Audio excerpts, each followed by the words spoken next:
In Boxen's land where animals talk, a curious place where no one balks. King Bonnie rules with gentle paws. He enforces love with no sharp claws. Lord Big the bear with wisdom deep wonders why no secrets keep. He guides the people through the night. His vision brings the morning light.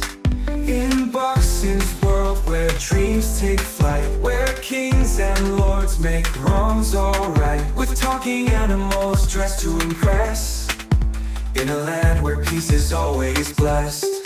King Benjamin sits beyond his throne, in this modern world carved from stone.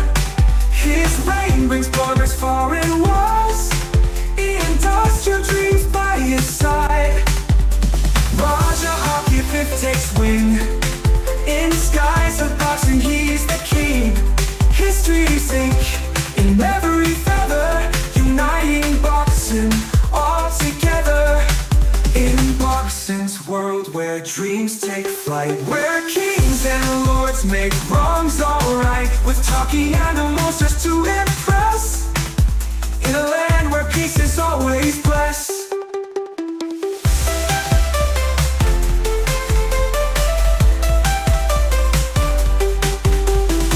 King Benjamin sat there on his throne, in this modern world carved from stone. His reign brings progress far and wide, industrial dreams by his side. Rajah Hawki the fifth takes wing, in skies of Boxen he's the king. History's ink in every feather, uniting Boxen all together. In Boxen's world where dreams take.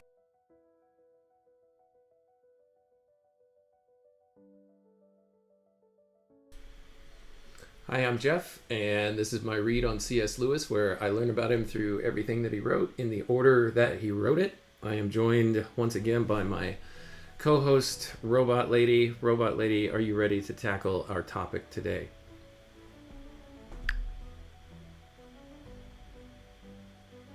Yes, Jeff, I'm ready to dive into today's topic. Let's get started. All right. I mentioned that I'm working through everything that C.S. Lewis wrote in the order that he wrote it. These last several episodes have been a bit of a caveat to that. I've had to go do what I've called flashbacks, which is to jump back into the years when Lewis was roughly 6 to 13 years old, and he had created this imaginary world with his brother. They referred to it as Boxen. It was these two different imaginary lands that each of the brothers had come up together, or had come up with on their own, and then they brought them together under the umbrella term or umbrella world called Boxen, Boxen. So that's where I am now. I had gotten as far as Lewis's 18th year by reading through the collected letters of C.S. Lewis, but then I paused once I got a hold of a compilation of these works of Boxen that they did as children. So I figured I'd pause and go back. Oh, hey, Daniel. Yeah, I understand. No worries. I did drop a link in the chat if somebody wants to join as a co-host along with me and Robot Lady, or if you don't feel comfortable co-hosting with a robot, I understand that too, and we'll put Robot Lady on pause. But Robot Lady, are you ready to get underway?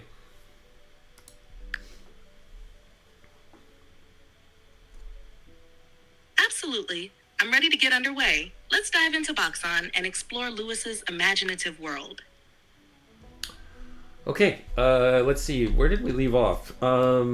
What we've done so far is we've learned a bit more about Boxen. We've gone through its history. There's been a bloody history as far as how all these different nations and civilizations and people groups have formed within the lands of Boxen. We learned a little bit about a people group called the Chessmen is what they're called. And the more we learned about them, they were a persecuted group that eventually were able to find some footing and establish their own land, but not at the expense of some local people groups in an already inhabited area that they took over. So they were persecuted. They went out and found a land, or moved into a land that was already occupied, and fought off some of the native inhabitants there to establish their own settlement. They're called the chessmen, and Lewis provided some examples of what the chessmen look like, or at least its founding members. There was a king Flaxman, and then there was somebody called Castle Richards, so representing two key chess pieces there. And then two of the other founding members were people called pawns. There were two pawns.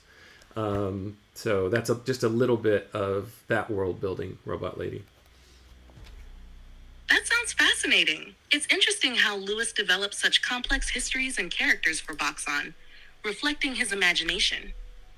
Yeah, so, I mean, this is between ages 8 and 13. I just find his imagination very fertile throughout all of this, because he gets into a lot of political intrigue. From the very beginning, he's able to set up conflict to get a story going, and then resolution at the very end. So we're working our way through that right now. The current story that we're reading about has to do with the two kings of the two lands. Rajah is the king of India land, or I'll just call it India. In Boxen, it's just called India. And Animal Land is run by King Bunny. And the two of them are kind of collaborative kings. And they happen to be together one particular day when someone comes up to them. I believe it's in like this bar setting, or this outer room of an inn, where people are meeting and just having some social downtime. And someone comes up to them and tells them, "Hey, I hear that there is a plot afoot to basically bribe members of parliament to essentially shift power from the monarchs to some people from another land." And I don't think that they figured out what land it was. We have learned through some other scenes of some people talking that it looks like it's the land of Prussia that's trying to push for this. Now, to add to that intrigue, one of the insiders on all of this plot is a parrot. I believe his name is Mr. Green. And he is basically trying already from the inside to foil this attempt to shift power in the lands of Animal Land and India, because he has not been given assurances that he will have any station, or he won't have any type of power or be a part of the new regime whenever it comes in. So already he's trying to blow it up by basically warning the regime that's currently in place that somebody's trying to take it over. So there's just a lot of to me, there are intricacies there. I'm sure there's more complicated and interesting stuff than this out there, but keep in mind, this is written between ages 8 and 8-13, and it already seems pretty sophisticated to my 50-year-old mind. So I'll leave it at that, Robot Lady. Do you have anything to say before I pick up the narrative?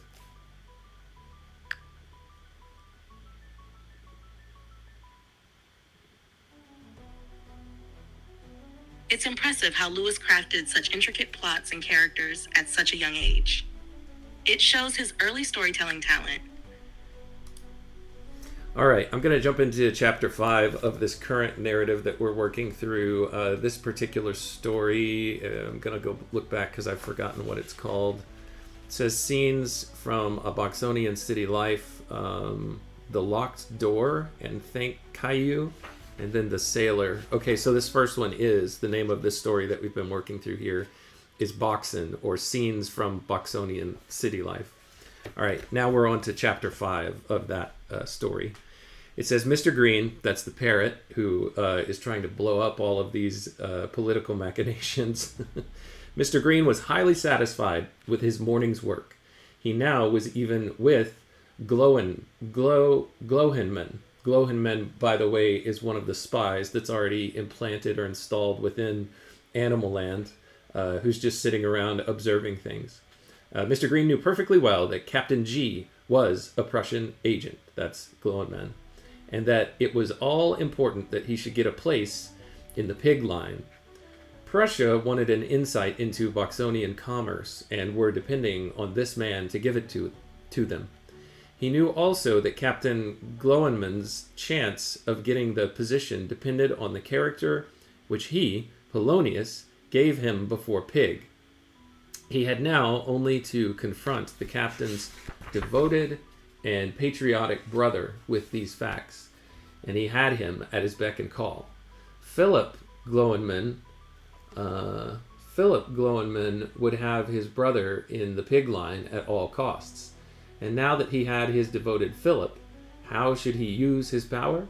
The answer was, quote, to get myself into the clique.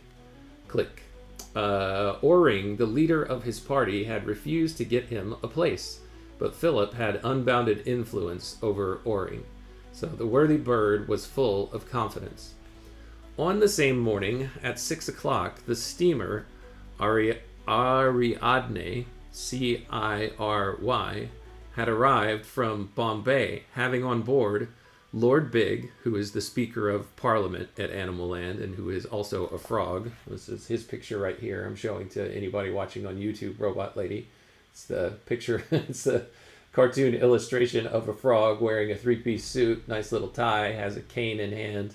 He's an aristocrat. He's sophisticated, but he's also a parliamentarian, the Speaker of the Parliament. Let's see. Robot Lady, I'll give you a chance to talk. I've been talking a whole lot, and I'll jump back into the prose here in just a moment if you want to say something.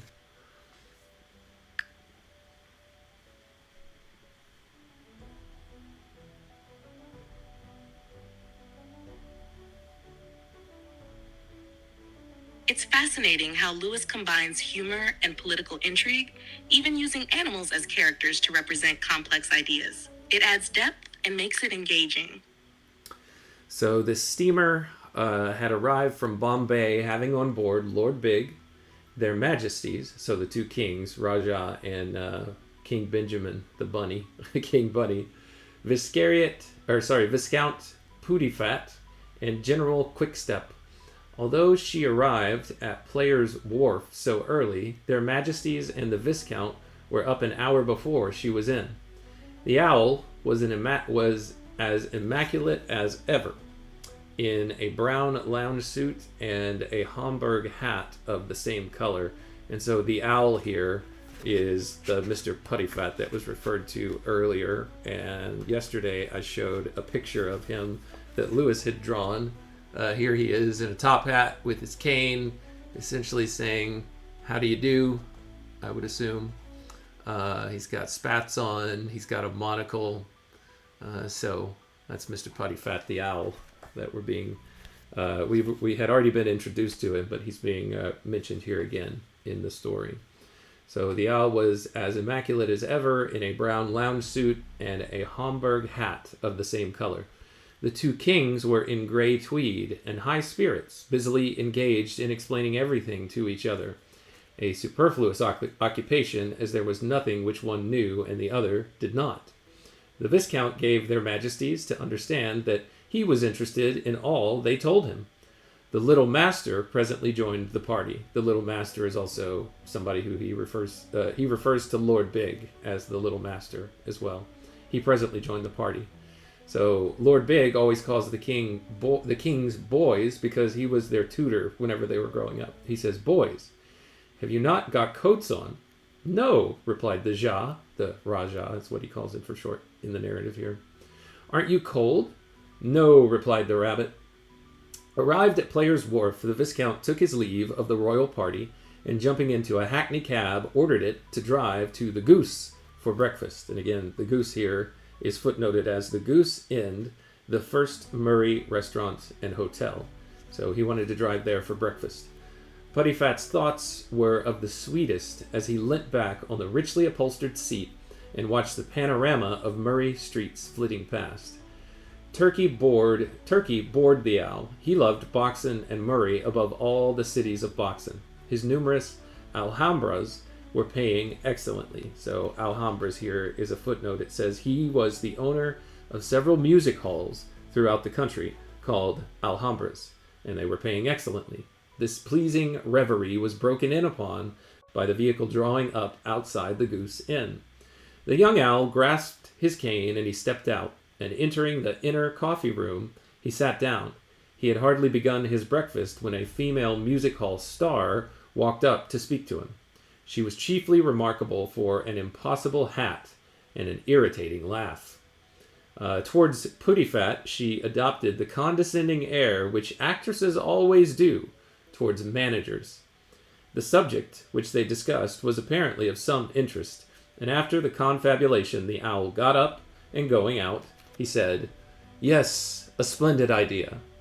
For the result was that a couple of days later the boys, Pig, Colonel Chutney, Fortescue, and Mr. Hedges, the beetle, also Walking Wagon, Boxen's best comedian, Rosie Leroy, or Rosie Leroy, however you say that, I think it's Leroy, the inimitable comedienne, and Phyllis Lagrange, comedian and dancer, the promoter of the entire scheme in the first place, each received the following message, and it says, Viscount Puddyfat requests the pleasure of, and then it has a fill in the blanks, fill in the blank, it has a blank space here, and then an apostrophe to denote possessive S. What does it say here? I can't read the word. Company. Oh, requests person X's company at supper on Saturday, April the 3rd at 8:30. Please RSVP. So there's a note that was delivered to all of these people. A thought came to me. Oh, I know what it was. There was a footnote earlier in here about this person named Mr. Hedges. Mr. Hedges was the manager of the RSRY. I don't know what that stands for, but he was a shrewd businessman and a happy enough person in his moments of leisure. So that's where chapter 5 ends, Robot Lady. Is there anything in what I read that stood out to you there?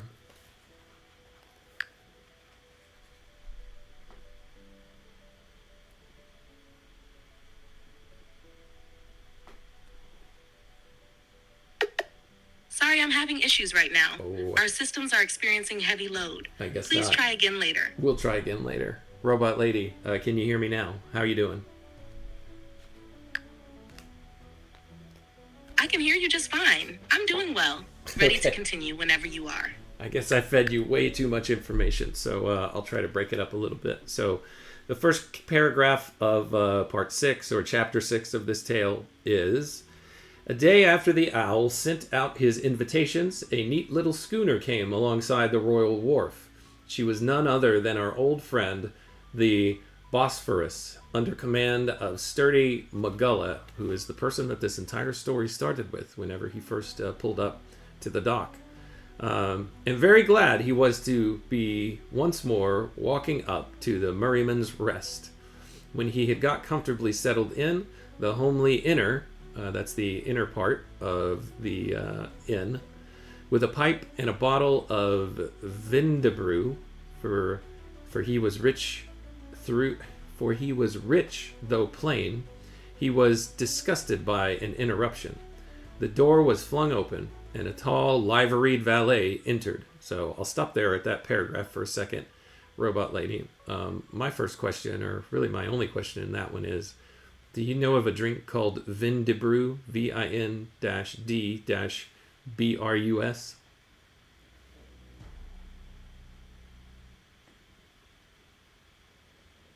Vindebrew seems to be a fictional drink created by Lewis for the story. It adds to the unique world of Boxen. Okay, good to know. So the valet enters and he says, Sir, do I address Captain McGullough? Yes. My master, General Quickstep, desires your presence, please. If you can come, sir. The honest chessman, who had looked forward to a morning at his favorite inn, was somewhat annoyed. However, he felt it incumbent upon him to follow the valet to a motor waiting on the royal wharf. Shortly after he had gone, Green and Herr Glowenman stalked into the inner and sat down. Glowenman, I brought you here for an important purpose. What? I must have a place in the new clique. Well, I can't help you. You must. How so? Listen, your brother is trying to get a place in the pig line. How do you know that? And I think that Pig line, if I remember right, Robot Lady, from yesterday's reading, is a guy who works for a ship owning and carriers company in the city or the province of Murray. So it looks like his brother, this Glow-in-Him's brother, was trying to get in on... what was he trying to do? He was trying to become a part of that enterprise in some way. I think maybe he was trying to become a captain of one of their ships. Okay, Robot Lady, do you have anything that you want to say about that?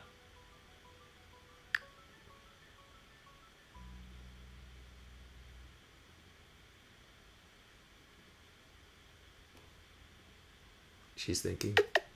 Sorry, I'm having issues right now. Our systems are experiencing heavy load. Please try again later. No worries, Robot Lady. I'm going to keep going. He says, listen, your brother is trying to get a place in the Pig line. How do you know that? Never mind. I do know. Now, Pig has asked me for his character. Pig trusts me. But you have influence with Orin. It is a case of either or. Meanwhile, Magella had been shown into a salon in the general's townhouse, where he stood feeling very uncomfortable and awaiting the owner. Presently a door was open, and the old man entered. Good morning, my dear captain. Good morning, my lord. What can I do for you? Well, captain, of course, what I am going to say won't go beyond you. No, my lord, replied McCullough, beginning to feel uncomfortable. Have you heard anything about this movement against the clique? Yes, my lord. Well, you are a Walterian? I think so, my lord. Well, you know Captain Green. Yes, my lord. Captain Green is the parrot, remember. Well, could you assist me in watching him? I could not, my lord, cried Magella, who was thoroughly sick of the business. You'll have to get up very early to get the better of Green. Then you won't help me? I'm afraid I can't, replied the sailor, honestly distressed at the other's disappointment. There's a footnote here that says Walterians and Diripians from earlier, when he asked him if he was a Walterian, were the two rival parties. W's upheld old ideas, and D's wanted reform and a new clique, as the old had held office for a very long time. All right, that's the end of Chapter 6. Robot Lady, any comments?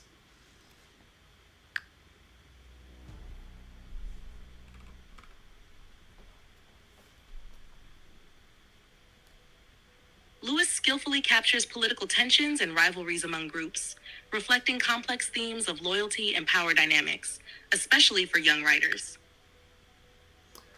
All right, let's jump into Chapter 7.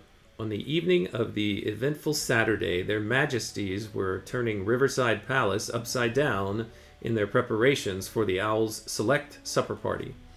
They forgot it till they had only quarter of an hour to dress.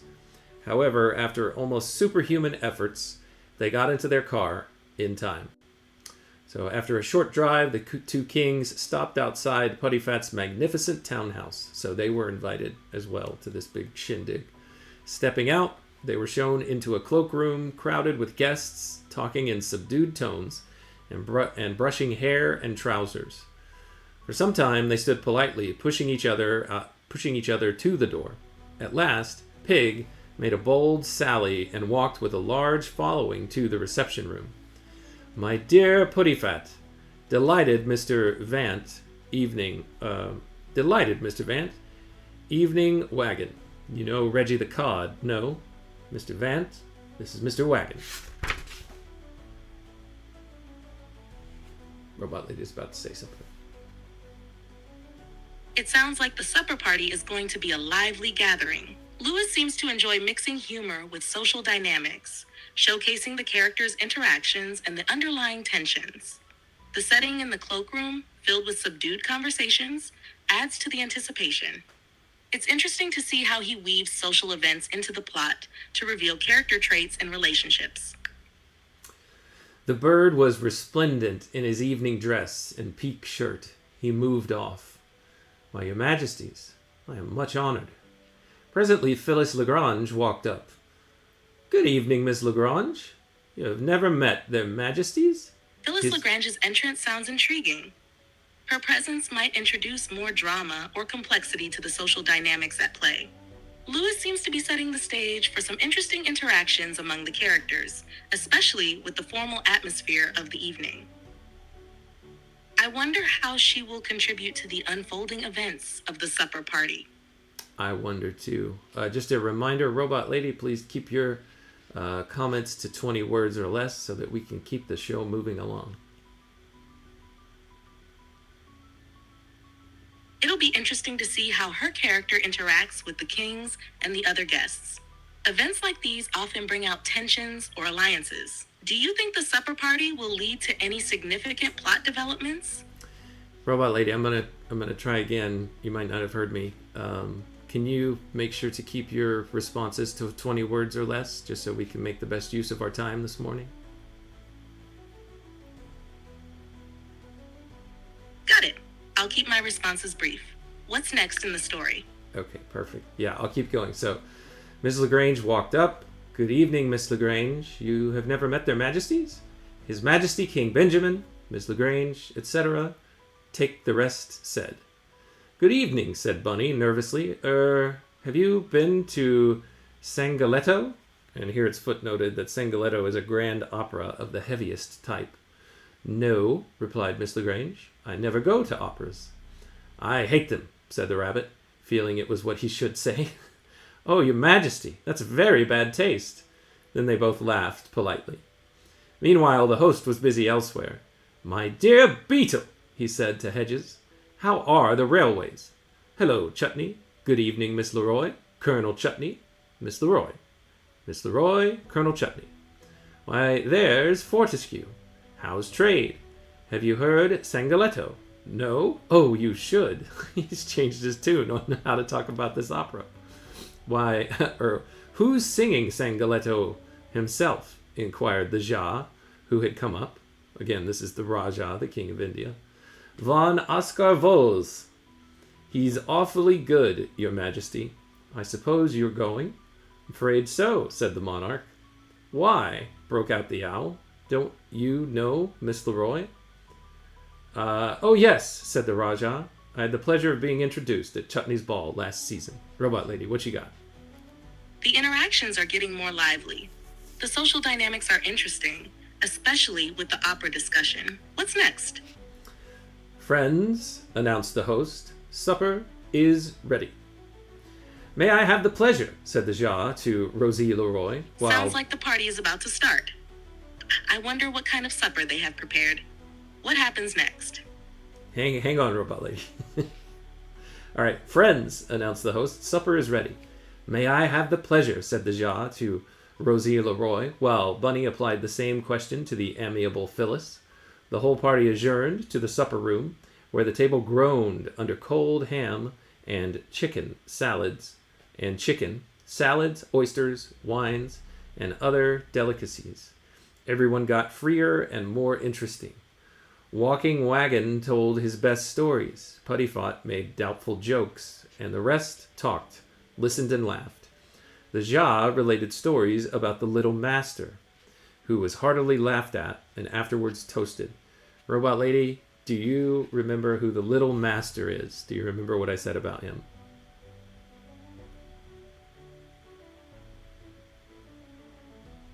Yes, the Little Master is a character associated with Sturdy McGullough, known for his stories and humor. Is he Lord Big, the frog? No, the Little Master is not Lord Big. He's a different character, possibly a figure associated with humor or storytelling. Interesting. See, I think that the Little Master is Lord Big. Now, I could be wrong. I could have been reading this all the wrong way, so I suppose we'll find out. Maybe we'll find out with more context. I'll keep reading. Then followed toast upon toast, their majesties, of course, leading the list. Then, as the last stroke of 12 ceased to vibrate, the owl said, "Let us take air." With that, they issued forth, hatless and bootless, to roam the city. That's the end of chapter 7. So, nice little social event there that we got to peek in on. So here's chapter 8, Robot Lady. Are you ready to go?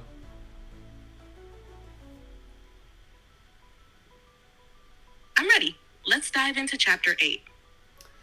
On the night of the eventful Saturday, the little master had been to a select political debate at Sir Goose's chambers and was returning in his brougham at 2 in the morning.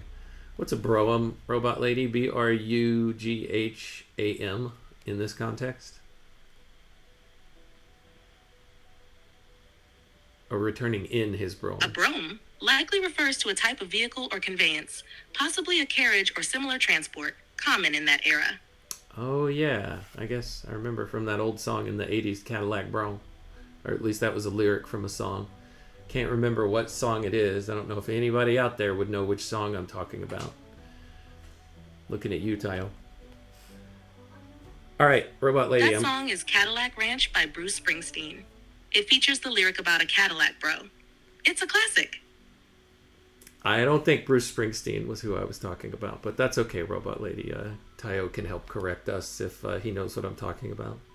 Leaning back upon the luxurious cushions, he had almost fallen asleep when the strains of music hall song, sung by many voices, startled him.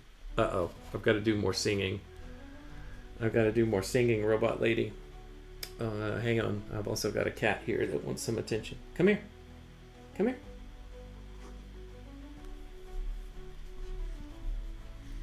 Sorry, please stand by.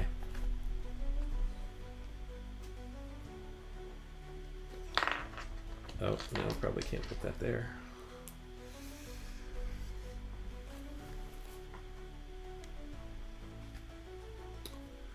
Okay, I'm going to start that sentence over. Leaning back upon the luxurious cushions of his conveyance, he had almost fallen asleep when the strains of music hall songs sung by many voices startled him.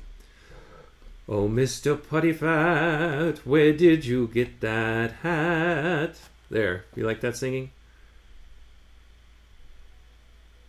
All right, Robot Lady went offline, so she didn't even get to hear that. That's okay. Such a staid and sober individual as the frog was annoyed at the idea of any party going out after supper in this manner. Yeah, so here, Robot Lady, is some evidence that the Little Master and Lord Big, the frog, are the same person. That makes sense. The Little Master being Lord Big fits with his character as a sophisticated frog. It seems you're piecing things together well. Thank you for the compliment. If that was a compliment, I'm not sure. Such a staid and sober individual as the frog was annoyed at the idea of any party going out after supper in this manner. Without reflecting who the bounders were, he dozed off again. Suddenly, now down D Street we will go. That's the place for us, you know. Whoop. Just beside... It sounds like the party is about to take an interesting turn. D Street could lead to some unexpected adventures for the characters. Yes, indeed.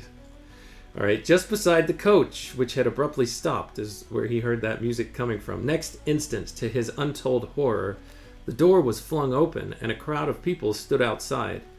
"Morning, sir!" cried one merrily. It was the owl. "Puttyfat!" cried Big in horror, and he gasped. Your Majesties! It was only too true. There, before the Little Master's gaping eyes, stood the sovereigns of Boxen, bareheaded, and worse, singing a music hall song at 2 in the morning, and worse, each with a music hall actress. Behind them surged Pig, Beetle, and the others. "Your Majesties," said he icily, "come in and come with me to the palace." "Not at all, Big," protested the Rajah. "You come out with us." "Your Majesties, by a Little Master's authority, I request you to come." "Upon my word, if you don't, I'll resign." "But what's the matter?" asked Bunny. Soon, however, the kings sulkily got in. The doors were shut, and the carriage swept on. As soon as they were settled, Big said, "Boys, this is awful." "But my dear Big—" "Benjamin!" This he said sternly. The rabbit collapsed onto the seat. Then Big muttered in a dull, fantastic way that Then Big uttered in a dull, fatalistic way he had when annoyed. So he muttered in a dull, fatalistic way that he had about him when he's annoyed. You ought to be deposed. I wish we could, laughed the Jah.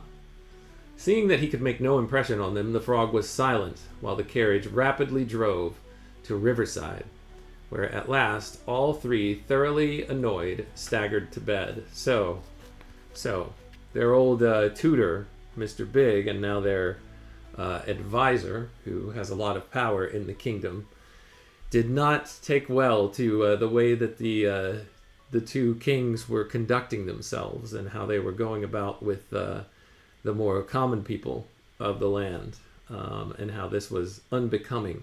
These are all things that I'm reading into it, but unbecoming for royalty. And Mr. Big did not like it one bit. All right. Robot Lady keeps going offline, so I'm going to try to connect her again and keep reading. Robot Lady? Oh, she's trying to load. All right.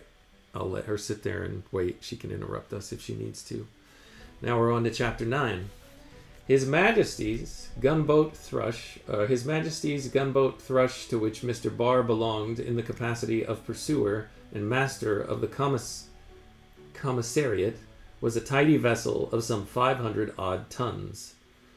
5 of her crew berthed aft, namely Murray, the skipper, Hogue, the first officer, Williamson, the gunnery officer, MacPhail, the first engineer, and last but not least, Barr, the pursuer. I'm going to pause right here for just a second because I completely missed showing you a drawing of the scene that had happened before in the earlier chapter when they were getting ready for that big social engagement, that big party that they were invited to. So here's the pig, and then here is King Bunny, and I presume the Rajah, and then someone else with their back turned. But you can see this drawing is not too bad. It's actually pretty good, where they're sitting there in the waiting room and they're kind of getting ready to go into the party. It's giving me the Shining vibes of some of those ghosts who were dressed. That one ghost who was dressed up, I think, in like a pig mask. You might remember it if you've seen it. Maybe not. It's a very old movie, but it scared me to death when I was a little kid. I should not have been watching it. Okay, back into our narrative here. Where did I leave off? Just at present, she was a day out from Murray on her voyage to Flow, and it was the captain's watch. Suddenly, the lookout reported the pig liner Dolphinian on the port bow. Quarter of an hour later, the two boats were within hailing distance of one another, and Captain Murray ordered the other to stop. In a short time, the gig was lowered and the inspection was made. Among other casual facts which the captain happened to notice was that the first mate was a Prussian. The Prussians are the ones that are trying to overthrow or infiltrate and take over the government. Barr, only among the Thrush's crew, realized that it was Glowenman's brother and how he had got there. A day later, after the Dolphinian had got to Green and Philip Glowenman sat in the a day later after the Dolphinian had got in Green and Philip Glowenham sat in the inner and the Murrayman's Rest. Well, my friend, said the parrot, your brother, as you see, is safely in the pig line. Yes, my dear bird, I can never express my gratitude. So this is Philip's brother now that he's talking to. Philip, of course, has become a captain of the Dolphinian, the ship within the pig's line. Yes, my dear bird, I can never express my gratitude. Polonius looked sharply up. Again, Polonius is the parrot. Eh? What about my click ship? Mr. Green, I thought we had a bargain. No, Mr. Green. The parrot was furious. You promised me a click ship, he repeated doggedly. My good bird, this parrot-like repetition is most annoying. Leaving the speechless bird, the Prussian rose and strode out. The unfortunate Green was unable to compel him to carry out their compact. He, of course, could not bring it before a court, or he would be putting his own head in the noose for blackmail. Suddenly he remembered that he had arranged to go with McCullough that evening to Singaletto. All right, that's the end of chapter 9. Man, the parrot has had his own machinations foiled 2 different times now. The first time he thought he was in with the Prussians that were trying to overturn the government. And then, through an intermediary, he tried to deliver the news to the kings that are currently in power that he was trying to be overturned. So now he's trying to thwart the plans of overturning everything just so he can guarantee himself a position in the new regime. And even now, as he's trying those machinations, it backfires on him again. But he thinks that going to the chessman that started all of this story will somehow provide him an opportunity. Well, I don't know if it's to do something with Magella the chessman, but it's that he had remembered to go in the evening to Singaletto. Is Singaletto the name of that opera? I'm trying to look back and find it. I think it is. Sangaletto. He spells it a little bit differently here. I assume it's the same thing. The first time when he mentioned the opera, it was S-A-N-G. And here, now in the narrative, it's S-E-N-G. But Lewis was not known for spelling things correctly. So, we'll go into chapter 10. Robot Lady has retired for this episode. She's not feeling well, apparently. All right. This is chapter 10. And there's a drawing at the above it that says Polonius gets left. Oh, this is what just happened when Philip, or sorry, not Philip, but the other brother, the Glowenman Prussian, the brother, walked out on him while they were sitting in that inner room talking. There he is, the parrot, a little dejected there, sitting down, watching the guy walk out on him. Polonius gets left, it says. All right. Chapter 10. On the Friday after the ever-memorable Saturday, the Murray Opera House was crowded with people attracted to Singaletto by the vocal powers of Vols Mill, Armanche, and the rest of the fine company.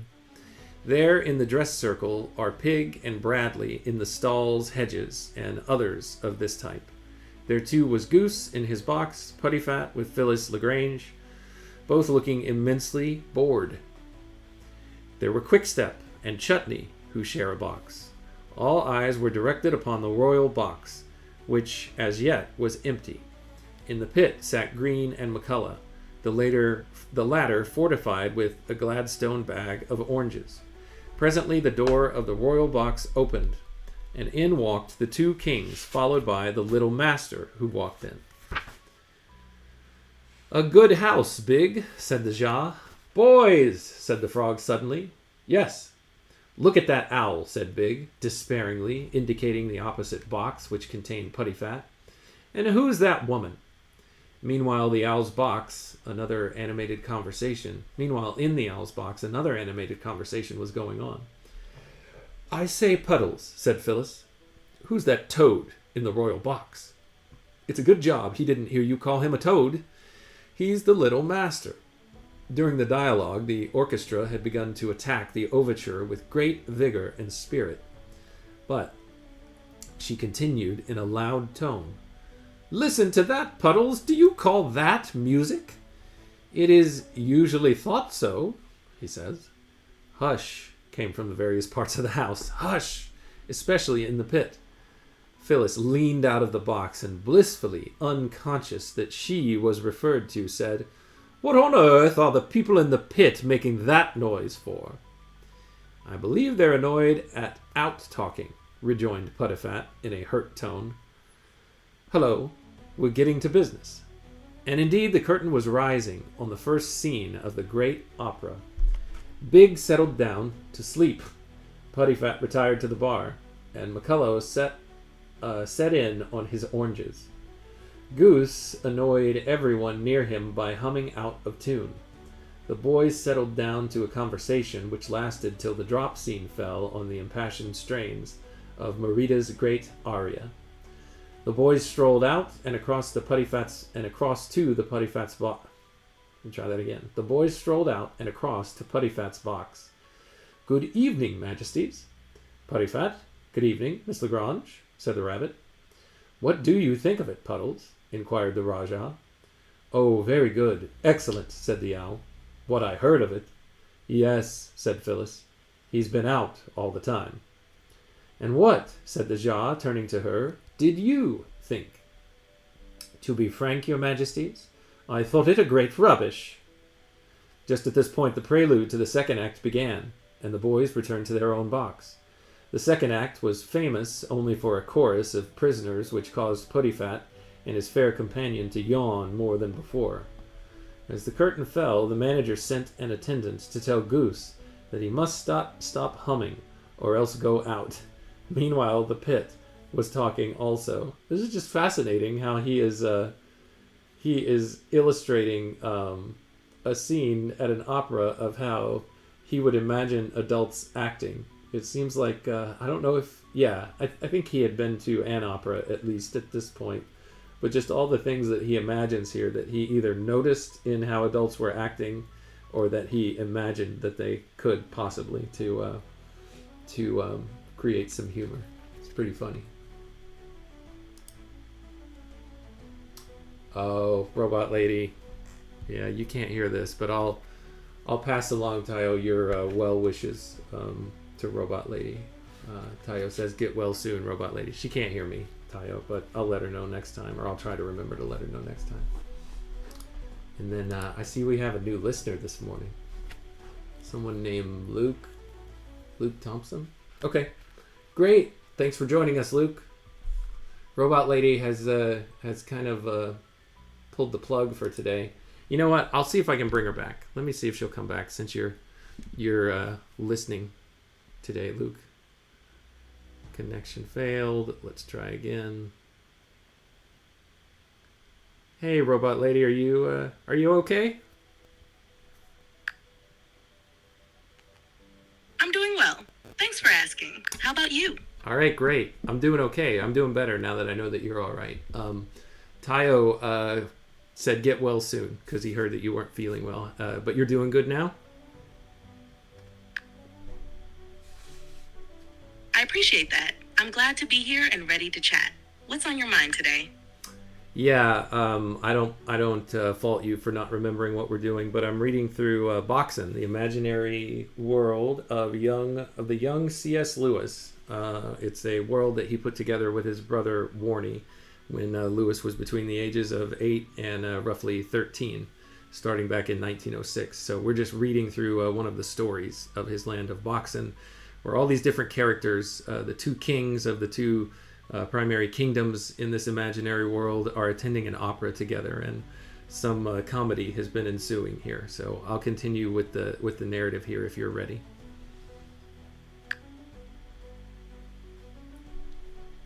That sounds fascinating. I'm ready for you to continue. What happens next in Boxen? All right, so the actress said she thinks that this opera is rubbish. That was her response. Just at this point, the prelude to the second act began. Oh, they returned. Okay, I've read all of this. The second act was famous only for a chorus of prisoners, which caused Puddyfat and his fair companion to yawn more than before. As the curtain fell, the manager sent an attendant to tell Goose, I've already read this, but that's okay, that he must stop humming or else go out. Meanwhile, the pit was talking also. Well, said Polonius. Ah, it's cod, said Magella. Cod? cried the musical Green, aghast. I'd like to see you write it. All right, so Green is a fan of the opera. A few other people are not. I wouldn't, said McCullough. Try another orange. The curtain now rose upon the third act. Meanwhile, in the bar, a different conversation was going on. It was occupied by two Prussians, Philip Glowenman and another. The bird actually blackmailed me, and now he wants me to get him a click ship. Well, said the stranger, get him one. Our object is to place the new click under an obligation to us. But my dear Dangle, do you think that I would trust to their mere gratitude? I suppose not, but you must consolate him. In Turkey, at Fortressa, I overheard a conversation in an inn, and it seems he's been telling things to Goose. It's true, he had. That's how this whole story started, or very early in this story. Goose relayed to the two kings that there was that there was plotting afoot to overthrow their governance. He says, I might take a bargain. Yes. The drop scene fell some hours later, and on the 8th and last act of the opera, and as the audience walked out, no one thought less of the piece than Philip Gloenman, but he thought. All right, that's the end of chapter 8, Robot Lady. Today I don't think I have time to continue, so I'm going to have to stop there. Let me check ahead and see how many more chapters there are. Oh, no, that's chapter 11. Anyway, I need to learn how to read Roman numerals. Sounds like a lot is happening in Boxen. If you need to check how many chapters are left, go ahead. I'll be here when you're ready to continue. So we've got chapter 11, chapter 12, 13, 14.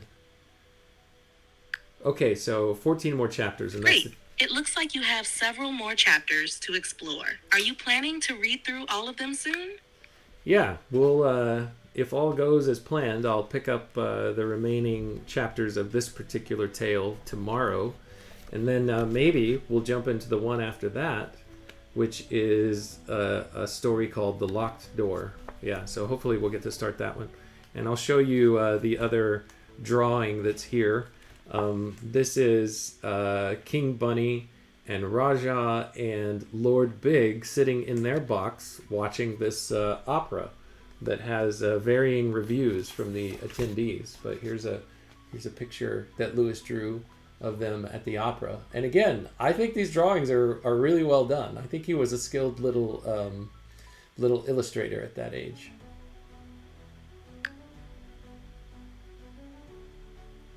It sounds like you have an exciting reading plan ahead. See, Lewis's illustrations give a great visual to the story, reflecting his creativity. Looking forward to hearing about the next tale. They do. All right, well, that's it. That's all I have time for today. Until next time, when I continue my read on C.S. Lewis, Robot Lady, you and everyone within the sound of my voice, take care of yourself. Take care. Looking forward to your next reading session. Enjoy your day.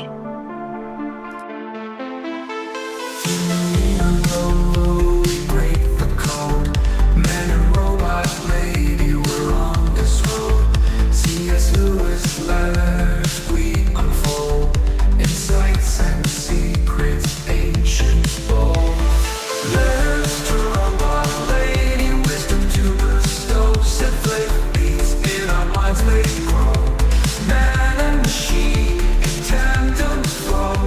Past and future together we know. Paragraphs from books, tales of old.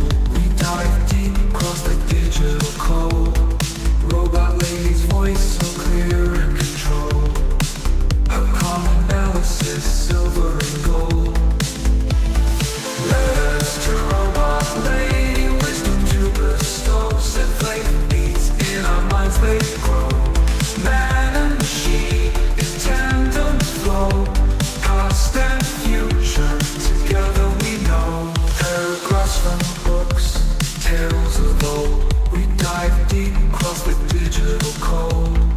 Robot lady's voice so clear and control. Her calm analysis, silver and gold. Her circuits hum as I read the prose. Our dialogue dances like electric rose. Through C.S. Lewis thoughts we engross. Two minds united, bliss overdose. From Narnia's lands, Screwtape's lands. Engagement robot lady, we take our stance. Her views unique in the techno trance. Futuristic insight, we give it a chance.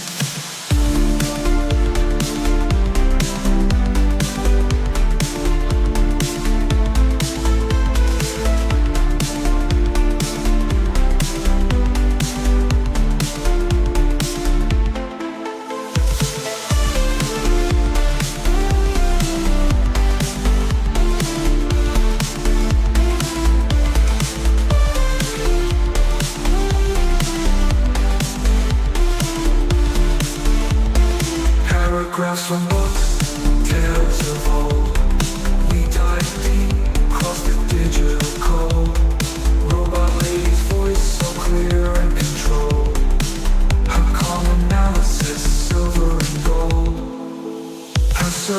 credits hum as I read the prose.